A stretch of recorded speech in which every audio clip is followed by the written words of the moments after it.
If you ever want to be worth 50 million, 100 million, 1 billion, listen to the advice I'm telling you. You're about to make one of the biggest decisions of your life. Are you going to be a short-term thinker or a long-term thinker?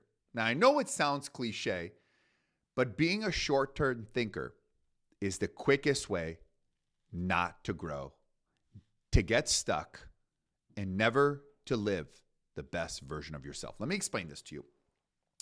So we get into this situation in business where we start a business and we say, I'm going to start this business. And then when I make money, I'll then start this other thing and I'm going to make money. And it never happens. Because the worst part about business is actually starting over.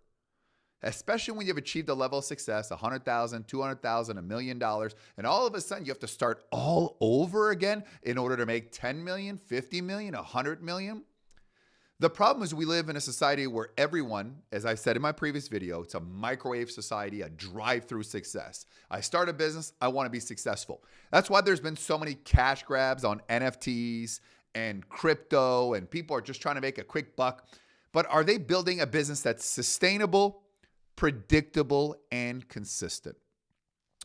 When I look back into my business, that the four components of short-term thinking versus long-term thinking are on the basis of four pillars. Relationships, not what you know, it's not who you know, but it's who knows you.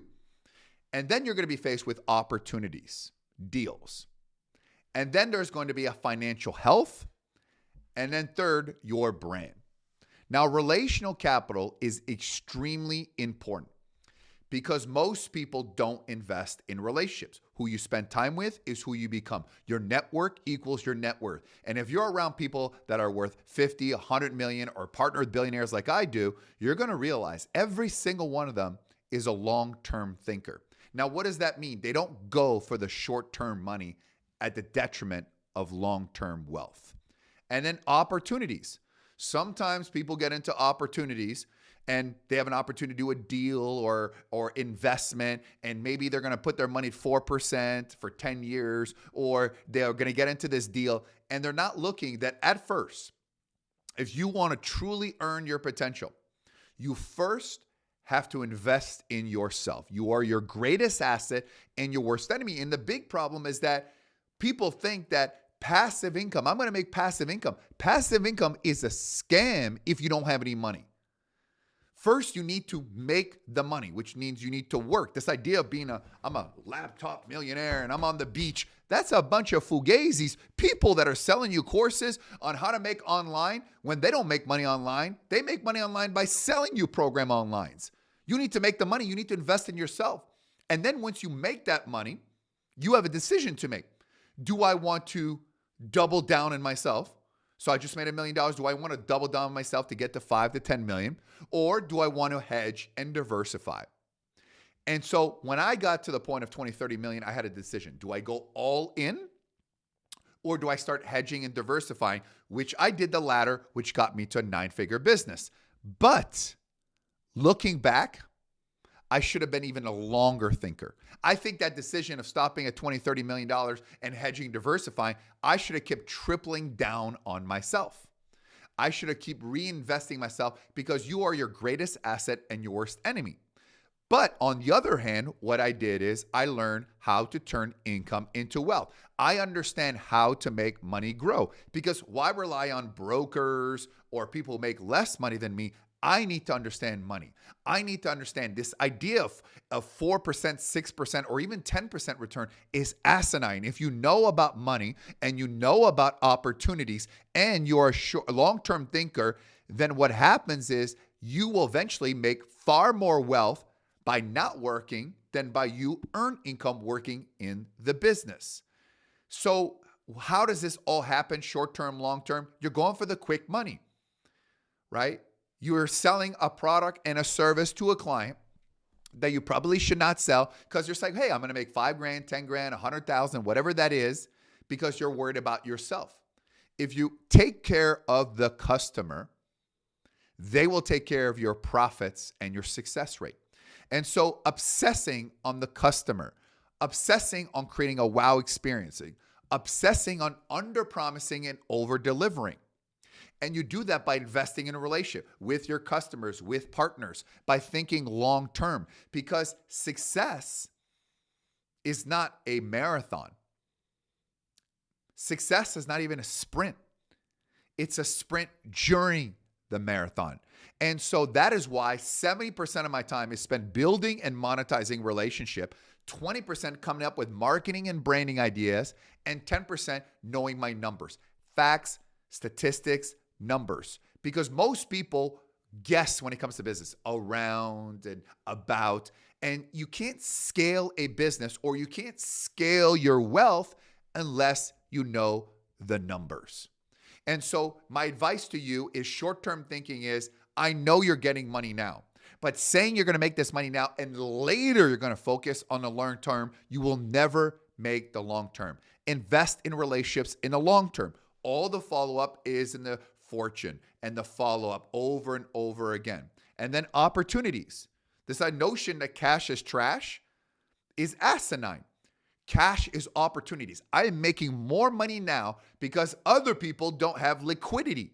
In fact, one of my own competitors asked me for a loan to bail him out because he had no liquidity. But if you go into social media, he's a baller, fake likes, the cars, the jets, yet I show none of that because I have liquidity, because it doesn't matter, because I have billionaire partners that don't show off. So why would I show off if they don't show off? You're only trying to show off so you can impress people that are lesser than you. And the opportunities come from the relationship. It's not what you know. It's not who you know. It's who knows you. Because the more successful you are, the more deals you have, the more opportunities you have, the more insider opportunities you have.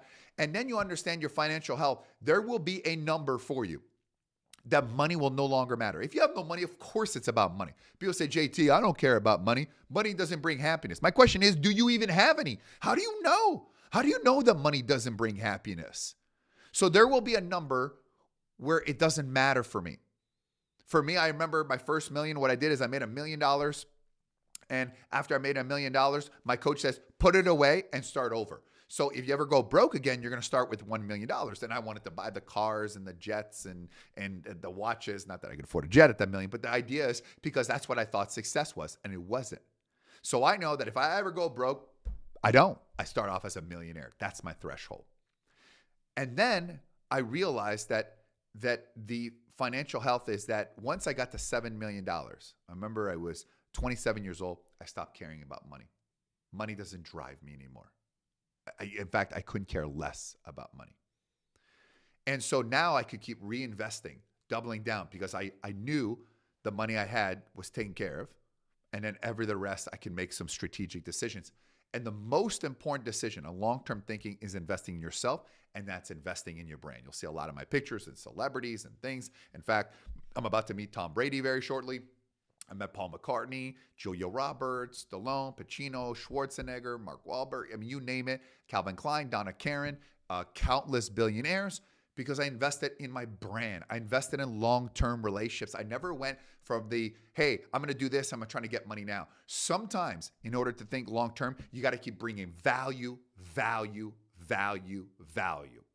Just like I'm doing this video for free. I am so busy. I got so many deals, so many opportunities, deals to buy, companies to invest. I've spent over $44 million of my own money investing in people just like you.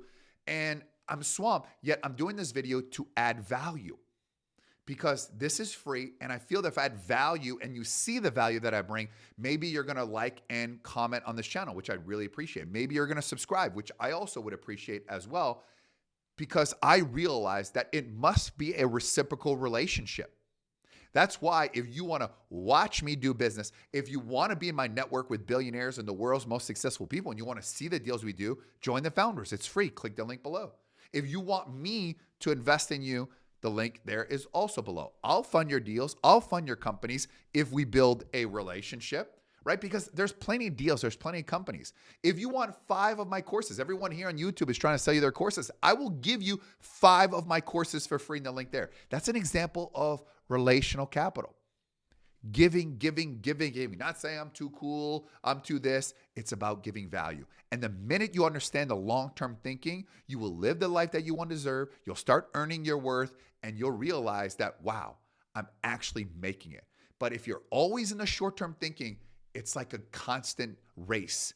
And it's a rat race. And then maybe an entrepreneurial rat race, right? And you're an entrepreneur, but you're really working in your business, always churning, because you have not built that long-term thinking. I hope you liked it. The links are below. This is JT Fox, always no BS. And remember that success is not a matter of chance.